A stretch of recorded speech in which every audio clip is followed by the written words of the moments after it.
Bueno, algo que he aprendido que estos niños What I son learned is that normales these como at-risk todos children are niños the que same as juega, other que ríe, children. que bromea.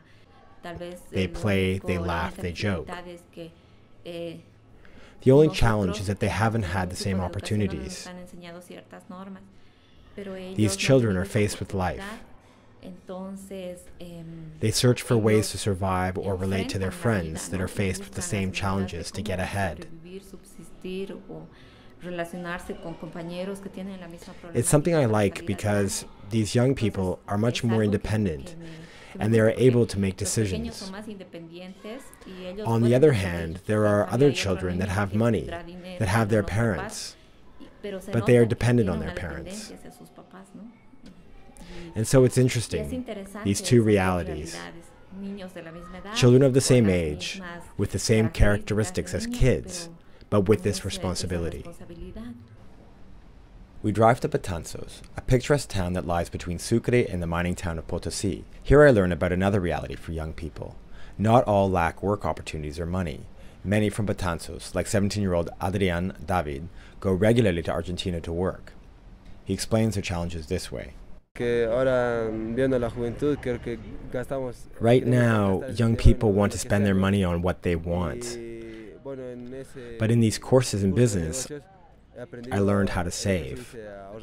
Now I want to save. You can't always buy what you want, because money goes like water.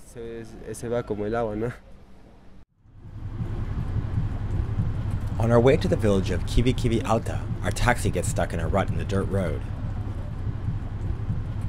After we push it out, we come to our next obstruction, road construction.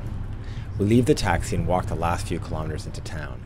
Here, young people are a vital part of the economy and are often expected to work alongside their parents to tend fields or augment the family income. Evelia Sofia Sanchez and her friends often work long days, juggling work and school. I get up at 5 in the morning. Then I cook. After that, I go to work around 8. I get home around 6 in the evening. I cook. Then I bathe. And that's it. After an all-night bus ride to the city of Cochabamba, Ivan and I meet with educators and teachers. Leonardo Ensueta offers insight into the social realities for many young people in Bolivia. Lo más duro es el abandono de los padres. The hardest thing is the abandonment by the parents of the students. Many go to Spain, so they leave their kids with uncles and aunts, in some cases grandparents, and in many cases by themselves. And so all the problems and all the responsibilities are left to us, the teachers. We have to take care of them, and that sometimes includes having to reprimand them.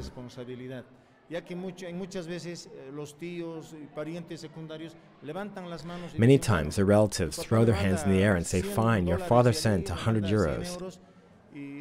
This is for food, and do with it what you can." In many cases, they have responsibilities with their own kids. From 17 or 18 years old, they may already have children, practically children with children. Another important factor is dropping out of school. Many of the students leave. They simply abandon their studies. The final stop on our journey, Santa Cruz, a city carved from the jungle lowlands of eastern Bolivia. We meet with members of SILAJ, an organization dedicated to empowering youth through job training. One of the youths is 16-year-old Miguel Angel. We visit him at a youth detention center in the suburbs of Santa Cruz. He shares part of his story. Life for young people in the streets doesn't go well. Sometimes they are killed. Life out there is much tougher. We are 5 brothers and sisters. My mother went to Spain. Ivan asks, "Who do you live with?" "With my uncle." "And your dad?" "He died in an accident." It affected me a little because I haven't seen my mother in 4 years. I think of her, but she doesn't come. "So are you at the age where you have to take care of your brothers?" Miguel answers, "Yes." I participated in the Life Project. It was nice. The games, the dynamics, everything we did. In this workshop, I learned how to organize myself, to go ahead, to economize. I borrowed money to begin my sandal business. Maribel of Silage and her sister helped me organize, showed me how to economize, where to buy materials, where to buy the beads for the sandals. On Saturdays and Sundays, I had permission to leave and sell my things. I even sell at the church where I had my confirmation. Ivan asks, "What are you going to do when you finish your sentence?" "Study," says Miguel, "and keep selling with my business to help my family." After 2 weeks traveling Bolivia, the challenges facing young people is all too apparent. However, the transformative powers of the Life Project are equally visible. By envisioning new realities for themselves and taking concrete steps toward their goals, the dreams that perhaps once seemed so far away can suddenly appear on the not-so-distant horizon.